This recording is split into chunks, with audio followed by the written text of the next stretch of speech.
आप सभी को महाशिवरात्रि पर्व की हार्दिक शुभकामनाएं और इसके साथ साथ महिला दिवस की भी सबको हार्दिक शुभकामनाएं। तो आज के इस सेशन के अंतर्गत हम एक मोटिवेशन वीडियो के रूप में जैसा ऐसी वीडियो हम हमेशा लेकर आते हैं जो आम विद्यार्थियों के लिए बहुत ही महत्वपूर्ण है, सभी के लिए। चाहे आप किसी भी एग्जाम की तैयारी कर रहे हैं, यदि आप अभ्यर्थी हैं और कंपटीशन एग्जाम की तैयारी कर रहे हो, तो ऐसे बहुत से बिंदु हैं जिनको हमें समझना चाहिए और महत्वपूर्ण बिंदु हैं उनको हम समझने का इसमें प्रयास करेंगे। आज का जो हमारा सेशन है 20 से 25 मिनट का, उसमें हम ऐसे एक महत्वपूर्ण मुद्दे और महत्वपूर्ण बिंदु पर चर्चा करेंगे जो अ, हर एक विद्यार्थी के लिए इम्पोर्टेंट है। तो हम शुरुआत करते हैं। आगे के 15-20 मिनट आप अच्छे से सुने और उसको अपने जीवन में उतारने का प्रयास करें। यदि आप इस तरह की स्ट्रेटेजी अपनाते हैं तो शायद इस दुविधा से आप बाहर निकल सकते हैं। तो ये आज की जो दुविधा है, आज का जो महत्वपूर्ण बिंदु है वो क्या है कि हम बार बार असफल क्यों होते हैं और इन असफलताओं से हम कैसे अपने आप को उभारें और बाहर निकलें। तो ऐसे क्या महत्वपूर्ण बिंदु हो सकते हैं जो हमें असफलताओं से बाहर निकाल सकते हैं और हम एक नई ऊंचाइयों को छू सकते हैं और सक्सेस अपनी लाइफ में जो सक्सेस हो सकते हैं। तो मुख्य रूप से हमारा जो ये सेशन है वो विद्यार्थियों के लिए जो कंपटीशन एग्जाम की तैयारी कर रहे हैं उनके लिए बिंदु बहुत ही महत्वपूर्ण है। तो हम देखते हैं कि सबसे पहले तो हम बिंदु को समझे कि हम असफल होते कैसे, क्यों हम असफल हो जाते हैं।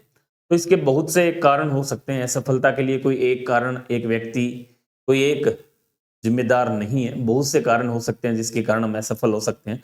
और उन असफलताओं को, जहां तक मेरा मानना है कि हम असफल होने के बाद उन असफलताओं का प्रत्यारोपण या हम दूसरे पर उसको थोपते हैं, उसका कारण कौन बनता है? उसका कारण यदि हम सही तरीके से देखें तो हम खुद हैं। उसका कारण वो है, हम हैं, लेकिन हम कई बार अनजाने अनजाने में या जानबूझकर भी या टीचर्स पर, परिवारजनों पर, दोस्तों पर या किसी पर भी हम उसको थोप देते हैं। लेकिन जहां तक मेरा मानना है कि दूसरे पर थोपने की तुलना में आप उस कारण को ढूंढें, उस कारण को जानें कि हम उस असफल क्यों हुए। जैसे आपने एग्जाम्पल हम देखें कि आपने ग्रेड फर्स्ट की तैयारी की, आप सफल नहीं हुए, लेकिन हम कुछ दिन बाद जब उस पर विचार करते हैं, उसी दिन जब रिजल्ट आता है उस दिन हम विचार करते हैं कि हम असफल क्यों हुए। हम असफल होने का कारण क्या ढूंढते हैं? या तो अपने माता पिता को टारगेट बनाते हैं, भाई को बना सकते हैं, अपने गुरुजनों को बना सकते हैं, या किसी दोस्त को बना सकते हैं, किताबों को बना सकते हैं, कोचिंग संस्थान को बना सकते हैं, आप पड़ोसी को बना सकते हैं। बहुत से ऐसे कारण हैं जिस पर हम विचार नहीं करते हैं और डायरेक्ट उसको थोप देते हैं। तो ये बिल्कुल गलत तथ्य है कि हम असफल हुए हैं। असफल होने का कारण जाने बिना ही हम इस पर क्या करते हैं कि दूसरे पर थोप देते हैं। जैसे आप ग्रेड सेकंड में असफल हुए, आपने किसी संस्था से कोचिंग की और उसके बाद हुआ क्या, रिजल्ट आया, आपके परिणाम आपके अनुरूप नहीं आया, तो आप क्या कहोगे? उनके नोट से तो कुछ नहीं आया, उन सर ने बताया उससे तो कुछ भी नहीं आया। तो आप ये सोचें, यदि आप उस बात को सही तरीके से सोचें कि उन सर ने जो बताया वो सारा तो नहीं आया, लेकिन आपने भी उन सर से पढ़ के कितना कुछ सीखा। आप जब उस कोचिंग में गए या आपने जहां से अपनी तैयारी स्टार्ट की, उस समय से पहले आप क्या थे और एग्जाम तक आप क्या बने। हाँ, एग्जाम आप एग्जाम में जरूर सफल नहीं हुए, लेकिन आपने सीखा क्या? आप उन पॉजिटिव बातों को यदि सोचेंगे कि हमने उस तैयारी के दौरान वहां से क्या सीखा। आप वास्तव में यदि आपने पहले के 5 साल आपने जो 11वीं 12वीं बीएससी के दौरान गुजारे या बीए के दौरान जो गुजारे हैं, उनसे पहले और आज की स्थिति में बहुत ज्यादा अंतर। आपने बहुत कुछ सीखा है। हाँ, आप सफल नहीं हुए, लेकिन आप सफलता के बिल्कुल करीब पहुंचे। यदि आप थोड़ी सी मेहनत और करते हैं तो आप सफल होंगे। तो मेरा मानना है कि आप जब भी असफलता की हम बात कर रहे थे कि असफलता मिलती तो हम बहुत से कारण ढूंढते हैं और उन कारण के कारण हम दूसरे पर अपना जो है आरोप प्रत्यारोप लगाते हैं। तो मेरा मानना है कि आपको सबसे पहले जो कारण है उन पर चिंतन करना चाहिए, विचार करना चाहिए कि हम किस कारण असफल हो। चाहे आप पुलिस के एग्जाम दे रहे हो, चाहे आप ग्रेड सेकंड का दे रहे हो, ग्रेड फर्स्ट का दे रहे हो, कंपटीशन एग्जाम कोई भी हो सकता है और उसमें आप असफल हुए हैं। तो आप क्यों असफल हुए हैं उसकी यदि बात थोड़ी सी आप गहराई से देखेंगे तो आपको पता चलेगा। उसके बहुत से कारण हो सकते हैं। आपकी आर्थिक स्थिति हो सकती है, हालांकि ये वो कारण है जो आपको असफल नहीं कर रहे, लेकिन हम मान रहे हैं कि इन कारणों के कारण हम, बाकी असफलता किसी कारण के भरोसे नहीं होती, किसी कारण से नहीं होती। बहुत से ऐसे एग्जाम्पल हैं जो विद्यार्थी बिल्कुल विपरीत परिस्थितियों से लड़कर और बहुत से एग्जाम है जो पास करते हैं। तो उन बातों को हम इग्नोर करें और नेगेटिव जो ऋणात्मक धारणा हमारी है उसको उससे आप ऊपर उठें। यदि आप जब तक अपने जो विचार हैं, नेगेटिव विचार जो है, ऋणात्मक जो विचार, उनसे जब तक आप ऊपर उठकर तैयारी नहीं करेंगे, ऊपर उठकर कोशिश नहीं करेंगे, तो आप जब तक सफल नहीं हो पाएंगे, क्योंकि एक वो जाल हमारे बाहर गूंथा हुआ है। आप उसको कवर मान सकते हैं आपके बाहर। जब तक उस जाल से आप बाहर नहीं निकलेंगे, उस कवर से आप बाहर नहीं निकलेंगे, तो आपको पता ही नहीं चलेगा कि हो क्या रहा है और हम क्या करना चाह रहे हैं, क्या हो रहा है। आप उस जाल के अंदर पूर्ण रूप से गुथे हुए, क्योंकि जब हम लगातार किसी भी विषय पर कई बार ऐसा विचार सोच लेते कि हम ये नहीं कर सकते, तो एक दिन ऐसा आता है कि आप बिल्कुल उसमें गूंथ जाते हैं और यही सोचते हैं कि ये मेरे से नहीं होगा। तो ऐसे जो ऋणात्मक धारणाएं हैं उनको आपको उससे बचना चाहिए और उसी दिशा में आपको पॉजिटिव रहकर लगातार मेहनत करनी चाहिए। और वास्तव में यदि आप मेहनत करते हैं तो आप, हो सकता है आपको पहली बार में असफलता मिले, दूसरी बार मिले, लेकिन आप यदि मेहनत करेंगे लगातार, स्ट्रेटेजी उसी उन जो कमियां हैं उन कमियों को छोड़ते हुए, जैसा आपकी पिछली एग्जाम में क्या कमियां रही हैं, आप उन कमियों को देखें और विचार करें। आप जब भी किसी लक्ष्य को टारगेट करते हैं, जब किसी लक्ष्य का चुनाव करते हैं, तो आप पहले सोच लें, 5 दिन, 10 दिन, 15 दिन आराम से सोचें और उसके बाद ही उस लक्ष्य का चयन करें। और चयन करने के बाद आपको पीछे नहीं हटना चाहिए, चाहे वो लक्ष्य कैसा भी हो, कितना भी बड़ा हो। हम कई बार आपको बताते हैं कि लक्ष्य, जहां तक हमारा मानना है कि आप जब भी लक्ष्य का चयन करें तो पहले टुकड़ों में करें। आप लंबा लक्ष्य आपको लग रहा है तो आप ना लें, पहले टुकड़ों में लक्ष्य को लें और उनको बार बार यदि आप मेहनत करेंगे तो वो लक्ष्य एक दिन आराम से हासिल हो जाते हैं। लेकिन हम क्या करते हैं कि खुद उन विषयों पर विचार नहीं करते हैं। दूसरे ने कह दिया, दोस्त ने कह दिया, परिवारजनों ने कह दिया, पड़ोसी ने कह दिया, ये तेरे से नहीं होगा, या ये तू नहीं कर सकती है, नहीं कर सकता है, ये आपको नहीं करना चाहिए। उनकी बातों पर आपको टारगेट नहीं करना है। आपको अपना विचार रखना है, अपने आप को पूछना है, अपनी आत्मा से आप पूछें। जब भी आप शाम को इस टाइम फ्री होते हैं कि मैं आज इस समय बिल्कुल फ्री हूँ, उस समय आप अपने आप से सवाल पूछ सकते हैं कि हमें वास्तव में क्या करना चाहिए, हम क्या ये कर सकते हैं। वो सबसे ज्यादा इसका जो सही उत्तर है वो आपका दिल, आपका दिमाग, आपकी आत्मा देगी।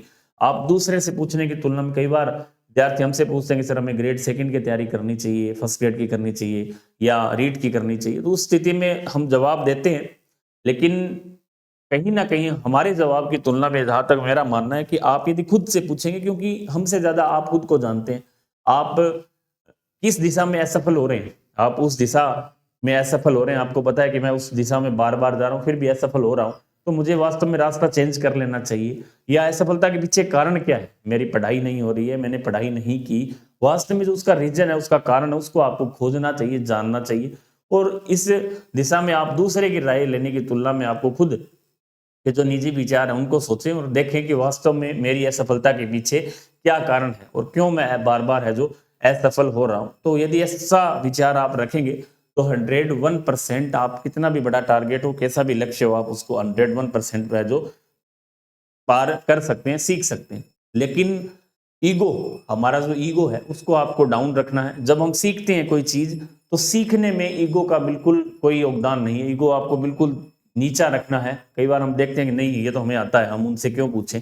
जब तक आप सफल नहीं है, जब तक आप सफल नहीं है तो आपसे छोटा बड़ा कोई भी व्यक्ति हो आप उससे सीख सकते हैं।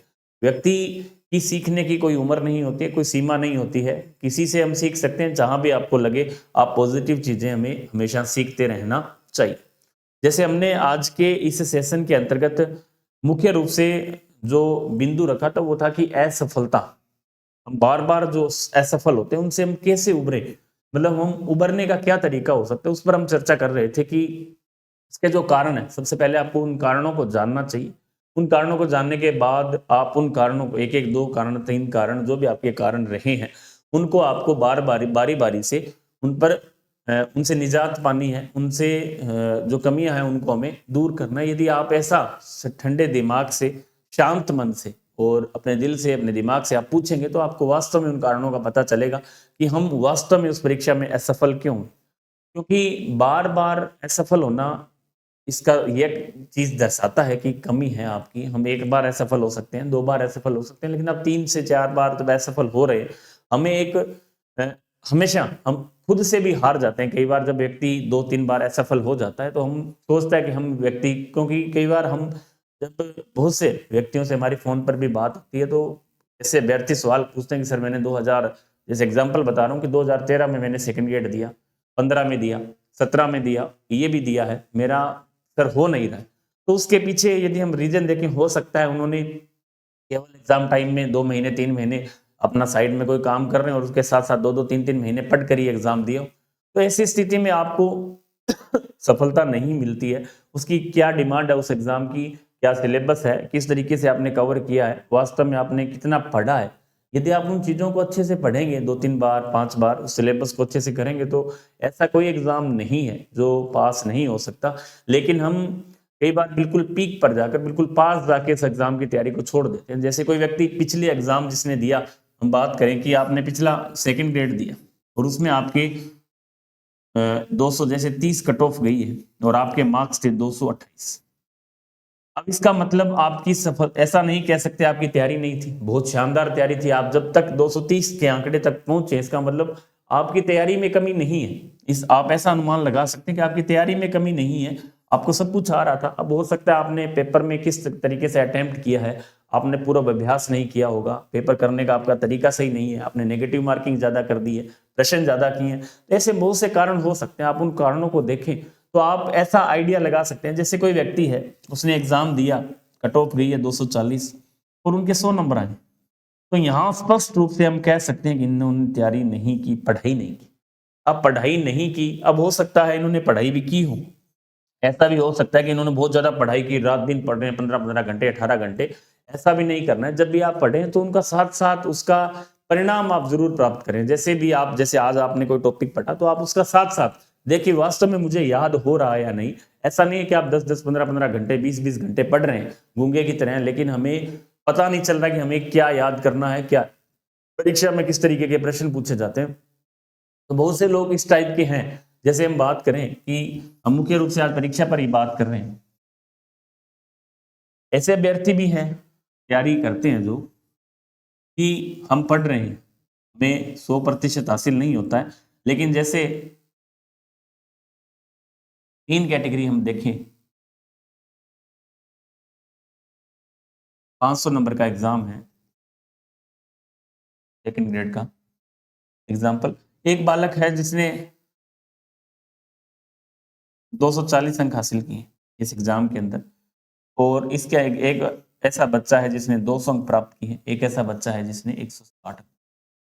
अब ये जो बालक है, ये बिल्कुल मेरिट जैसे हम बात करें, इसकी 250 अंक रही, 250 अंक रही है। इसका मतलब इस बच्चे की मेहनत में कमी नहीं है, बहुत अच्छी तरह से पढ़ा है, लेकिन अब इनका सिलेक्शन नहीं हुआ। इसका बहुत से कारण हो सकते हैं कि आपने पेपर जो आपका करने का जो तरीका है वो सही ना हो, आपने ऑब्जेक्टिव अभ्यास नहीं किया हो, आपने जो चीजें पढ़ी उनका रिवीजन नहीं हो, ऐसे बहुत से कारण हो सकते हैं। उन्होंने आप कमियों को पता करें और वास्तव में जो कमियां रही हैं उनको आप यदि दोबारा उस तरीके से मेहनत करेंगे तो आप 101% उस परीक्षा में सफल होंगे।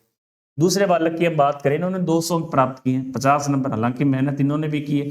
अब इनकी जो कमियां रही है उनसे कम है, मेहनत इनकी भी है, लेकिन इनकी और इनकी परिस्थितियों में अंतर हो सकता है। क्या कारण रहा होगा कि इनके नंबर कम आए? पेपर करने का तरीका, जैसे हमने इस पर चर्चा की, बहुत से कारण हो सकते हैं। तो आपने भी मेहनत में कमी नहीं रखी है, मेहनत की है। लेकिन अब एक बालक, हम तीसरे की बात करें, इनके मात्र 100 अंक आए हैं जैसे, इसका मतलब ये हुआ कि हमने तैयारी नहीं की, या इनकी ये परिस्थिति भी हो सकती है तैयारी की लेकिन उन्हें कुछ समझ में नहीं आया हमें पढ़ना क्या है।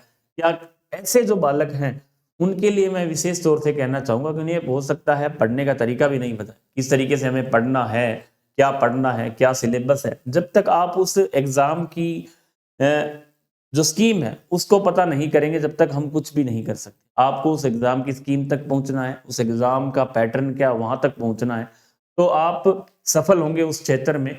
हम मुख्य रूप से असफलता, बहुत से जीवन में बहुत से पहलुओं पर हमें असफलता मिलती है, लेकिन आज का जो हमारा सेशन ये है कि असफलता, हम पढ़ाई के क्षेत्र में कैसे असफल हो रहे हैं, उन हमें जब भी हम एग्जाम की तैयारी करते हैं तो उसका हमें सबसे पहले सिलेबस, रूपरेखा, पाठ्यक्रम हमें पता होना चाहिए। इस एग्जाम का ये पाठ्यक्रम है, कौन कौन सी पुस्तक सूची है, हमने कोचिंग की आवश्यकता है या नहीं है, हमें क्या पूर्व ज्ञान हमारा क्या है, क्या हम उसको सेल्फ कर सकते हैं। तो ऐसी चीजें आपको खुद पता करनी पड़ेगी।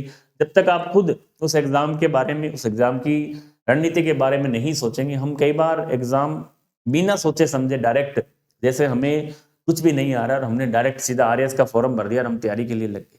तो उस तक पहुंचने में ऐसा नहीं कह रहा हूं कि सफल नहीं होंगे, हम होंगे सफल, हो सकते हैं। जो आरएएस लगते हैं, आईएएस लगते हैं, हमारे जैसे ही हैं। लेकिन बिना सोचे समझे नहीं, आपकी स्ट्रेटेजी के अनुसार हमें उसकी एग्जाम का चयन करना चाहिए। जब भी आप तैयारी स्टार्ट करें तो आपका चयन सबसे पहले बहुत महत्वपूर्ण होता है। आपका चयन महत्वपूर्ण होना चाहिए, क्योंकि आप जिस भी एग्जाम की तैयारी करना स्टार्ट कर रहे हैं, आप सेम उस बात को देख सकते हैं कि जब हम 10वीं के बाद एक विषय का चयन करते हैं, एक ऐसे विषय का हम जब हमारी रुचि के अनुसार यदि हम चयन करेंगे तो हमें उसका पछतावा पूरे जिंदगी भर नहीं रहेगा। हम कई बार दूसरे के कहने पर या अपनी मर्जी से आर्ट्स ले ली, साइंस, एग्रीकल्चर, ऐसा आपको नहीं करना है। इसी तरीके से जब हम एग्जाम की तैयारी करते हैं, प्रिपरेशन स्टार्ट करते हैं, तो उस टाइम आप सोच समझ लें कि हमें इस विषय की ही तैयारी करनी है या इस ग्रेड की ही तैयारी करनी है। उस टाइम यदि आप सोच लेते हैं, उस समय मैंने बार बार मैं आपको कहता हूँ कि उस टाइम आप चाहे 5 महीने, 6 महीने, 7 महीने ले लें, लेकिन सोचने का आपको इस तरीके से सोचना है कि हमें बार बार इसकी तैयारी नहीं करनी, हमने केवल पहली बार में इसका एग्जाम क्रैक करना है। तो हम बार बार असफल हो रहे हैं, उसके जो बहुत से पहलू हैं, बहुत से कारण हो सकते हैं, तो आप उन कारणों को खोजें। और आप जब भी तैयारी कर रहे हैं दूसरी बार या एग्जाम की तीसरी बार, तो ऐसा विचार ना सोचें कि हमारा नहीं होगा। पॉजिटिव रहें, जो कमियां आपकी पिछले एग्जाम में रही सही, तो मैं आपको बता रहा हूं कि सही तरीका यही है कि आपकी जो पुरानी कमियां हैं उनको आपको दूर करना है, उन कमियों को आपको ढूंढना है। आप ढूंढेंगे कब? जब आप पढ़ेंगे तो आपको पता चल जाएगा कि क्या कमी रही है जिस कारण मैं इस एग्जाम में सफल नहीं हो पाए। तो उन चीजों को यदि आप बार बार रिवाइज करेंगे, बार बार देखेंगे, तो आप एक दिन आराम से उन कमियों को पकड़ भी लेंगे। और उन कमियों को हमें पकड़ना है, लेकिन उन कमियों को हमें दूसरे के ऊपर थोपना नहीं है। यदि आप इसी तरह थोपते रहे तो वास्तव में दूसरे का कुछ नहीं जाने वाला है, मेरा कुछ नहीं जाएगा। आप मेरे पर थोप रहे हैं, माता पिता पर थोप रहे हैं, या आपके परिजनों पर, पड़ोसियों पर, कोचिंग वालों पर, किताबों पर, उनका कुछ भी नहीं जाने वाला है, केवल आपका समय खराब होगा। आप उन कमियों को पॉजिटिव लेते हुए आप देखें कि वास्तव में मेरी कमी किस कारण रही, उन कमियों को हमें सुधार करना है। यदि आप आरोप प्रत्यारोप करते रहे तो उससे कोई मतलब नहीं है। आप एक दिन इतने नेगेटिव हो जाएंगे, इतना बड़ी परत आपके बाहर लग जाएगी कि आप उससे निकल ही नहीं पाएंगे, और लास्ट में हमें आपको क्या करना पड़ेगा? छोड़ना पड़ेगा। तो ऐसी स्थिति हमें नहीं करनी है। केवल पॉजिटिव रहते हुए आपको उसी एग्जाम की एक बार बार लक्ष्य चेंज हमें नहीं करनी है। कई बार हम ऐसा भी करते हैं कि हम एक क्षेत्र में असफल हो रहे हैं, आप दूसरे क्षेत्र में चले गए, वहां भी असफल हो गए, आप तीसरे क्षेत्र में। उन बार बार क्षेत्र चेंज करने से, लक्ष्य चेंज करने की तुलना में आप एक ही चीज को फोकस बार बार यदि करेंगे, ऐसा सोचेंगे कि हम इस परीक्षा को पास करेंगे। यदि आप सेकंड ग्रेड को, फर्स्ट ग्रेड को, थर्ड ग्रेड को बार बार बदलने की तुलना में आप उस एक एग्जाम को बार बार पढ़ें, तो आपको पहली बार नहीं, दूसरी बार, तीसरी बार, कभी ना कभी आपको सफलता जरूर मिलेगी, यदि आप सही तरीके से, व्यवस्थित तरीके से, ढंग से अध्ययन करेंगे। तो आज इस सेशन में हमने मुख्य रूप से सही और सीधी बातचीत आपसे की है, और आपको बताने का प्रयास किया है कि आप सफल, बार बार असफलताओं से उबर कैसे सकते हैं, और उबरने के बहुत से तरीके हो सकते हैं। आपको सबसे पहले एक तो हमेशा पॉजिटिव माहौल में रहना है, हमेशा धनात्मक वातावरण के अंदर, पॉजिटिव वातावरण के अंदर, पॉजिटिव एनवायरनमेंट के अंदर हमेशा अपने को रखना है। बार बार किसी के ऊपर हमारी जो कमियां हैं उनको हमें नहीं थोपना है, और यदि आप बार बार ऐसा थोपेंगे तो आपकी जो भावनाएं वो इस तरीके की हो जाएंगी, इतनी पक जाएंगी कि आप हमेशा हर एक लोगों से जलने लगेंगे। जैसे जलन, कई बार ऐसे देखें कोई विद्यार्थी जो हर एक दूसरे व्यक्ति, जैसे पढ़ने वाला कोई विद्यार्थी है, उसे जलन महसूस होती है। उनका कारण क्या है कि वो कुछ भी करना नहीं चाहते, उन मतलब खुद के बारे में नेगेटिव बिल्कुल भी नहीं सुनना चाहते हैं। वो हमेशा क्या करते हैं? दूसरे के ऊपर थोपते हैं। तो हमें थोपने की तुलना में हमें हमारी जो कमियां हैं, हमारे अंदर झांक कर हमें देखना है कि वास्तव में मेरी क्या कमी है। आज आप उस चीज में यदि शर्म करेंगे, झांकने में, खुद के अंदर भी मेरी ये कमी है, तो कोई बड़ी बात नहीं है। लेकिन एक दिन ऐसा आएगा कि आपको ये मौका भी नहीं मिलेगा कि आप उस चीज के बारे में कुछ कर पाए। तो इस सेशन में हमने बहुत सी चीजों को सीखा है, और आपको बहुत सी चीजें समझ में भी आई है कि हमें कमियों को ढूंढना है। आज का जो सेशन था इसमें मुख्य रूप से मैंने बार बार एक शब्द को फोकस किया है कि कमियां कमियां हमारे अंदर है। कमियां सिस्टम में भी हो सकती है, सिस्टम में कमियां हैं, लेकिन हम सिस्टम की कमियों को कभी नहीं सुधार पाएंगे। जैसे एग्जाम्पल लूं मैं कि सिस्टम की कमी क्या है। जैसे अब पेपर जो आउट हुआ है, एग्जाम्पल हम कर देखें, ये जो पेपर आउट हुआ है, पेपर आउट बिल्कुल हुआ है, सबको पता है, लेकिन हम इसको सुधार नहीं सकते। हम हमारी मेहनत को बढ़ा सकते हैं। एक व्यक्ति, अब जैसे बहुत से विद्यार्थियों ने धरने दिए, प्रदर्शन किए, लेकिन ऐसा नहीं हो सकता। हम एक व्यक्ति क्योंकि हमारी इतनी पहुंच नहीं है, हम इतना समय बर्बाद नहीं कर सकते, हमारे पास इतने पैसे नहीं है कि हम इस सिस्टम से, सरकार से लड़े। हम केवल सुझाव दे सकते हैं, हाँ पेपर आउट हुआ है, बिल्कुल बड़े स्तर पर हुआ है, लेकिन हम उसको तुलना में हम क्या करें, अपनी मेहनत को बढ़ाएं। इस मेरिट जैसे 200 गई है तो हम पहले से हम 250 को टारगेट को लेकर चलेंगे कि हमें 250 अंक प्राप्त करने हैं। और ऐसा नहीं है कि पूरी सीटें ही कहीं चली गई हो, 150 150 सीट यदि चली भी गई तो भी हमारे पास शेष सीटें हैं, उन पर हमें मेहनत करनी है। ज्यादातर जैसे विद्यार्थी हैं, अभी जो पेपर आउट वाली जो घटना सामने आई है, पहले भी आउट्स हुए हैं पेपर, तो उनमें हमारा ध्यान आकर्षित होता है और हम उन बातों को लेकर सरकार पर आरोप प्रत्यारोप करते हैं, कोचिंग वाले पर या इन लोगों पर जिन्होंने जिन व्यक्तियों का इनमें हाथ था, उन पर आपको प्रत्यारोप करने की तुलना में अपनी मेहनत को बढ़ाना है। यदि आप उस तरफ आपका ध्यान होगा, क्योंकि वो ऋणात्मक बातें आपको बहुत ज्यादा आकर्षित करती हैं और हम पढ़ाई से क्या है दूर जाते जाते हैं और सोचते हैं कि हमें क्या होगा, हमारा हमारा तो नहीं होगा क्योंकि पेपर ऐसे आउट हो रहे हैं और इतनी मेरिट जा रही है। तो ऐसे यदि आप बार बार सोचेंगे तो हमारा ध्यान बिल्कुल उधर आकर्षित होगा और हम उस लक्ष्य से हम क्या होंगे, दूर हटते जाएंगे। हमारी जो रुचि है वो अपने आप हट जाएगी, नहीं यार हमारा तो क्या होगा, इतने पेपर आउट हो रहे हैं, इन लोगों का हो रहा है, उन लोगों का होना है जिनके पास पेपर आया है या बहुत ज्यादा पढ़ते हैं उनका होगा, हम तो एवरेज स्टूडेंट हैं, हमारे तो 11वीं 12वीं में परसेंट भी नहीं है, बीएससी बिल्कुल थर्ड डिवीजन से हम पास हुए। तो ऐसी स्थिति जब हम सोचते हैं बार बार, तो दिमाग भी उसी तरीके से काम करता है और उस लक्ष्य से हम बिल्कुल हटते जाते हैं, धूमिल होता जाता है वो लक्ष्य। तो आप उन चीजों को छोड़ दें, सारी सिस्टम को हमें सुधार नहीं करना है, दूसरे की कमियां नहीं ढूंढनी है, हमारी जो कमियां, खुद की क्या कमियां रही हैं उन पर हमें काम करना है। तो आज का सेशन हमने बहुत सरल तरीके से आपसे चर्चा की है और आपको बताने का प्रयास किया है कि आप सिस्टम और दूसरों की कमियों को छोड़कर खुद की जो कमियां हैं उनको ढूंढें और उन पर हार्ड वर्क करें, स्मार्ट वर्क करें। यदि आप इस तरीके से लगातार स्टडी करेंगे, तैयारी करते रहेंगे, तो आपको एक दिन निश्चित रूप से जो सफलता मिलेगी। आज का सेशन 20-25 मिनट का जो सेशन रहा वो आप बार बार उनको, उन चीजों को, सेशन का हमारा जो उद्देश्य है, हम लगातार पिछले साल से मोटिवेशन वीडियो पर चर्चा कर रहे हैं, तो आगे भी हम इसी ऐसे बिंदुओं पर जो हमारे से जुड़े हुए हैं, जो आम विद्यार्थी से जुड़े हुए हैं, उन बिंदुओं पर आगे ऐसा कोई ऐसा महत्वपूर्ण बिंदु होगा तो अगले सप्ताह फिर ऐसे बिंदु पर हम चर्चा करेंगे। तब तक के लिए जय हिंद, जय भारत, जय राजस्थान।